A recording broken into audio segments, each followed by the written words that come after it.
नेपालमा फेरि जाति र धर्मको नाममा राजनीति सुरु भएको छ। हर्क साम्पाङ र श्रम संस्कृति पार्टीका सांसद आर्यन भाइ अहिले विवादमा तानिएका छन्। विगतमा उनीहरूले दिएका अशोभनीय अभिव्यक्ति र टिप्पणीका कारण अहिले विवादमा तानिएका छन्।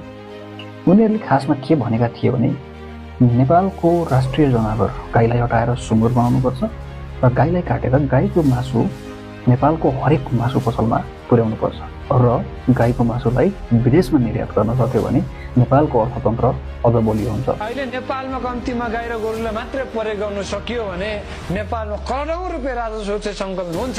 त्यसले गर्दाखेरि देशमा चाहिँ अर्थतन्त्रमा विकास हुन्छ। हामीले विदेशमा चाहिँ गाईको मासु बेच्नु सक्यो, गोरुको मासु बेच्नु सकियो। यहीँ पनि विभिन्न गोठालाहरू चाहिँ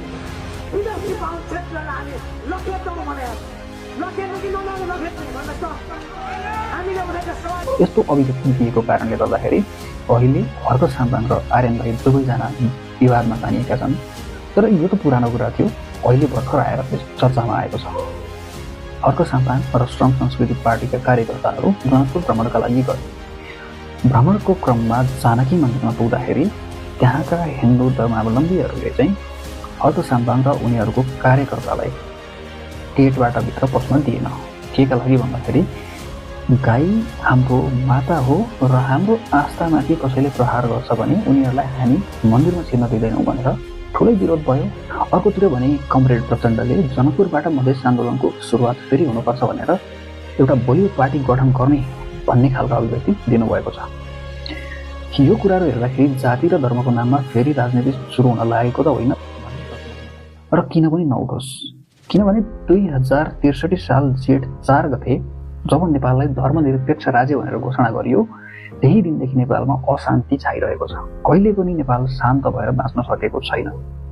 कुनै दिन मधेस आन्दोलन, कुनै दिन हिन्दू र मुस्लिम, कुनै दिन लिम्बू र राई, कुनै दिन थारूको आन्दोलन, कुनै दिन सुकुम्बासीको आन्दोलन, आन्दोलनै आन्दोलन, नेपालभन्दा आन्दोलन, नेपालभन्दा यस्तै चलिरहेको छ।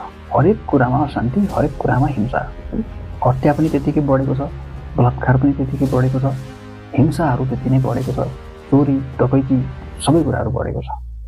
2047 सालको संविधानमा नेपाललाई हिन्दू राष्ट्र भनेर लेखिएको छ र नेपालमा धर्म परिवर्तन गैर कानुनी भनेर पनि लेखिएको छ। त्यति बेला हिन्दू राष्ट्र भन्नुको अर्थ हिन्दूहरूलाई मात्रै बस्न दिने, अरूलाई बस्न नदिने भन्ने खालको कुरा थिएन।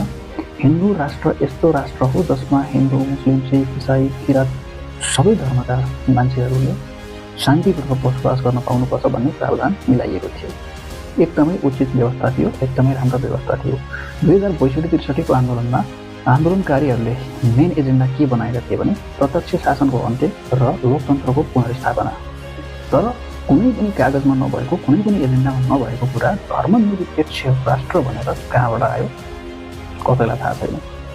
यो चिटिङ भएकै हो, मूर्ख बनाएकै हो। उनीहरूले जबरजस्ती गरेर नेपाली जनतामाथि धर्मनिरपेक्षता लादेकै हो। हामीले 62-63 आन्दोलन गरेर लोकतन्त्र ल्यायौँ, त्यसपछि सङ्घीयता पनि आयो। तर यो सबै कसका लागि आयो? हाम्रो लागि त आएन। हामीले एउटा पनि सेवा सुविधा राम्रोसँग पाएकै छैनौँ।